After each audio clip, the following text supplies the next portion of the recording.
Ciao Fabri, welcome back in our podcast. It's Ciao guys. less than 100 days to go before the start of the 2026 World Cup. We are all excited about it, of course, but then there is also some names that we have to monitor ahead of the summer transfer window that are involved in the World Cup. One of them could be Rodri, right? Yes, could be Rodri, because the Rodri situation ahead of the World Cup, ahead of the summer transfer window is an interesting one to follow. Don't forget about, obviously, the Ballon d'Or, the fantastic season he spent at Manchester City, but also the injuries in the recent months. It's been a complicated year for Rodri. Now he's back at the best level possible. He's under contract till June 2027, and it means one thing, that Rodri is about to face a big decision in his career, whether he wants to sign a new contract at Manchester City, or leave probably now, this summer 2026, or eventually in summer 2027 on a free transfer. So basically, Rodri in the next 3-4 months will have to decide whether he wants to sign a new City deal or not. That's the key point. Many questions we received are about Real Madrid, because it's very clear that Real Madrid needs someone in midfield to change the balance of the squad, to change the vision in midfield, since they lost Luka Modric and Toni Kroos is not the same. So obviously he's Spanish also, of course, and the links with Real Madrid are normal. What I can say is that Real Madrid are closely following this Rodri situation. So Real Madrid are attentive to this Rodri situation to understand his final decision about his contract at Man City, extending or not. And at that point, Real Madrid would consider a move this or next summer. We will see. But for sure, Real Madrid are following the Rodri situation. Again, let's see what he decides to do with Man City. Staying at Manchester City, but also staying in Portugal, we've been talking here a lot about Bernardo Silva. Bernardo Silva's future is going to be a free agent in the summer. So what's the expectation about his future right now? Yeah, we have many questions on Bernardo Silva. I think it was the final day, the day after the deadline day here on the podcast on Men in Blazers, when we got a question like, who is going to be the big name for the summer transfer window? One big name we can mention. And my name was Bernardo Silva. And I maintain that. I see Bernardo Silva leaving Manchester City in the summer transfer window. I don't see Bernardo Silva signing a new contract. He's ready for a new chapter. He loves Man City. He's also been captain in some games in the recent months.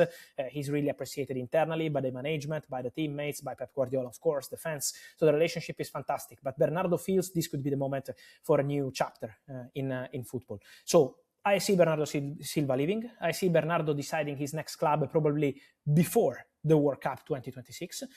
So Bernardo is going to assess all his options. He will have options in Europe, in Saudi, in MLS, in several countries. Bernardo Silva is going to take his time to decide. At the moment, I can guarantee nothing at all has been decided. So it's very open. What's the feeling is that Bernardo is going to leave Man City and be one of the big names for the summer transfer window. And then there are always a lot of questions about another Portuguese midfielder, and that's Bruno Fernandes. So what's your expectation about the future of him? Bruno Fernandes, we always have questions because obviously he remains a crucial player for Manchester United, but this attention from Saudi Pro League remains. Last summer, Al Hilal wanted to sign Bruno Fernandes, and was Bruno to say, no, I don't want to join, I want to stay at Manchester United, I want to fight for titles at Manchester United. Now, it's going to be important to see what kind of project Manchester United will put on the table for Bruno Fernandes starting from the summer, whether Carrick is going to stay or not, who is going to be the manager if Carrick is not staying, Champions League football or not. So that's going to be important, because I keep repeating, I expect Saudi clubs to return for Bruno Fernandes. I expect them to be ready if Bruno wants to go. Now it's on Bruno. It's on Bruno to decide. He wants to focus on Man United, on getting qualified to the Champions League, and then to see what's going to happen. I think if Man United will enter Champions League football and will tell Bruno about a very interesting and ambitious project, there are chances for him to continue and stay. Another one to watch ahead of the summer is Nico Schlotterbeck. So what's the expectation about what's going to happen with him? Yeah, for Schlotterbeck, the situation is similar to the Rodri case, because he has to decide now. Very soon, he's an important player for the German national team, of course, but also Schlotterbeck is going to be a name for the summer transfer window, and he has to decide whether he wants to sign a new contract at Borussia Dortmund or try a new chapter. He's absolutely aware of Real Madrid interest, because Real Madrid are going to add at least one centre-back. It could be two. Let's see what happens with Rudiger. Alaba is leaving. So it's going to be a busy summer at Real Madrid in midfield and in defense. But at the moment, what I can say is that Schlotterbeck is still in conversation with Borussia Dortmund. He's yet to decide whether he wants to put pen to paper, sign a new contract, or leave the club in the summer. So let's follow the situation. Let's see what's going to happen. Real Madrid have sent their scouts to follow Schlotterbeck several times in the recent months. He's one of the names on the shortlist. They were in attendance last week for Borussia Dortmund facing at home Bayern. Obviously, you don't need to scout a player like Schlotterbeck. It's just about see how Schlotterbeck performs under pressure in a big game. So Real Madrid are attentive to this, but again, this depends on the player. There have been some rumors about Harry Kane and Barcelona, maybe also linked to the future Robert Lewandowski. What do you say about it? Yeah, many questions on this because Barcelona are going to sign a striker. We know that. We've been mentioning that. So for sure, Barcelona are working internally on the potential options for new number 9 to give to Hansi Flick in the summer transfer window. But at the moment, what I can say on Harry Kane is that Bayern are completely confident on the decision to keep Harry Kane at the club and also working on a new deal for Harry Kane. Bayern want Harry Kane to put pen to paper as soon as possible, even before the World Cup if possible, because obviously with England it's going to be a massive World Cup for Harry Kane. He's a crucial player for Thomas Tuchel, so Bayern would love to have Harry Kane already committed to a new contract at the club before the start of the World Cup.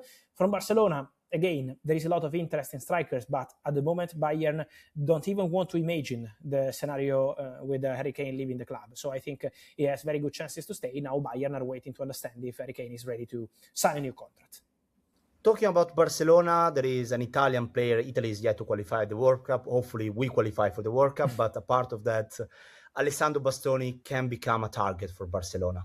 Yes, he's basically one of the dream names they have in their shortlist because Barcelona will sign a striker, but Barcelona will also sign a defender. This is the plan. But this will depend on the budget. Obviously, we know the financial situation. So for Barcelona, it's going to be important to make the right decisions. Alessandro Bastoni is one of the names. They really love him. He's considered as one of the perfect players for the center-back position, but he's a crucial player for Inter. He's under contract at Inter for a long time, so it's not an easy deal at all. It will depend on the budget, and so don't forget that Barca are going to invest 30 million euros on Marcus Rashford to sign him on a permanent transfer from Manchester United. At least this is the expectation.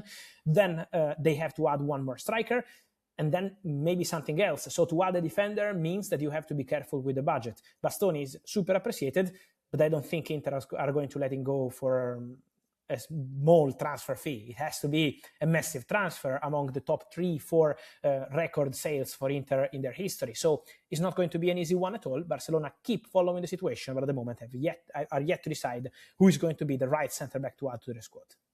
Talking about Inter, what about the future of Marcus Thuram, another key player for the Nerazzurri? Marcus Thuram could be another one to watch in the summer transfer window. Let's see, because he has a release clause into his contract at Inter, but it's a very expensive one. I think the real pricing is probably not around 80 million euros. It's probably less than this. Marcus Thuram this season is not performing at the same level as he did in the last 2 years for Inter, so there is the possibility for him to consider opportunities in the summer transfer window. At the moment, the player is still fully focused on Inter project. He wants to win titles at Inter from now to the end of the season and then assess all his options eventually in the summer. There is some club already calling to understand the situation of Thuram, so I think that could be one to watch for the summer transfer window. And don't forget that obviously he's in contention to be part of the French national team for the World Cup. He's always been an important player for Didier Deschamps, and so I think he has very good chances to go to the World Cup. Talking about rumors, there have been some rumors about Olise and Liverpool, also linked to the future of Mo Salah. Yeah, always many links about this one because, yes, it's true that Liverpool appreciate Olise, but who doesn't like Olise? I mean, he's one of the best players in the world. He's doing fantastic at Bayern. So obviously many links with Liverpool because Liverpool will add players on the winger position. So Liverpool will do something there. Could be one, could be two, we will see. But at the moment, Michael Olise is seen as an unrealistic target because he doesn't have a release clause. And also because Bayern absolutely want to keep Olise. So I don't think this is going to be an easy one. This would take a crazy proposal to break the bank, probably, and it's not even going to be enough because it's a player seen as crucial by Bayern. So at the moment, many links, but nothing really concrete yet. And then for Mo Salah, let's see, because already in January there was the possibility for him to leave Liverpool. We all remember what happened in December with that public statement on Arne Slot and all the rest. Now the situation is fixed, but in the summer, I think, with right opportunities, there is still the chance for Mo Salah to leave Liverpool and for Liverpool to add, again, 1 or 2 players up front in the winger position. Last one for today is for also our friends of Men in Blazers and MLS, and that's for the future of Antoine Greizmann, a former 2018 World Cup winner with France. Yeah, a World Cup winner and a player that we will have to follow on the market, but for the summer, not for this transfer window in MLS, because Orlando City tried their best with their director Moreira traveling to Madrid several times to sign Antoine Greizmann immediately, now, in March, in the middle of the European season. But the answer from Atletico Madrid has been clear. The player is not leaving. So Greizmann will complete the season with Atletico Madrid, will play in the Copa del Rey final in Sevilla against Real Sociedad, will be obviously an important part of the squad also for the Champions League. In La Liga, the situation looks already clear, but in Champions League, Atletico Madrid are still dreaming. So for sure, Greizmann is staying. That's a huge news for Atletico Madrid, but it doesn't mean that it's over for Antoine Greizmann to MLS. I think this deal at some point will happen because Greizmann has this desire to play one day in the US. So this will happen and could be in the summer transfer window because Orlando City, according to my information, have already started talking with Atletico Madrid to sign Greizmann on a free transfer in the summer. He's not out of contract, so it would be a gentleman agreement between Atletico Madrid and Orlando City. Something like, okay, the player is staying with us now, he's playing the Copa del Rey final, Champions League till the end of the season, and then in the summer we let him go on a free. We will not disturb Antoine Greizmann move to the MLS. So this is the conversation. Let's see if they will be able to reach all the agreements, but Antoine Greizmann to MLS is not a here we go now. He's staying at Atletico, but I think it's going to be in the next months. Thank you, Fabri, for today. Talk to you soon. Thank you. Ciao.